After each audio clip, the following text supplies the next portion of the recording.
La même semaine, j'ai lu les deux livres qui ont été pour moi le plus grand choc en fait. C'est d'un côté Le bruit et la fureur de William Faulkner et de l'autre côté Les vagues de Virginia Woolf. Au fond, il y a quand même un lien entre les deux, c'est la question du monologue intérieur, puisque ce sont deux livres qui sont construits autour de personnages dont on entend la voix intérieure et une voix qui est traversée de chaos, de peur, d'effroi, de joie aussi.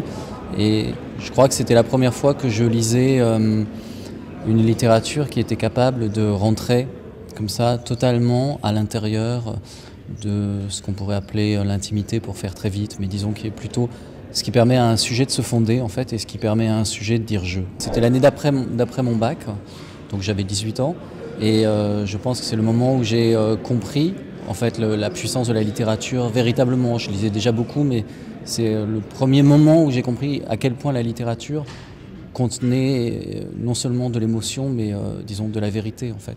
Et je pense qu'à cet âge-là, on est relativement accessible au choc esthétique. C'est même quelque chose que j'ai tendance à regretter. Après, ça s'érode, ça s'évanouit, etc. Donc c'est presque perdu d'une certaine manière, l'espèce de naïveté profonde qui nous émeut et qui nous touche.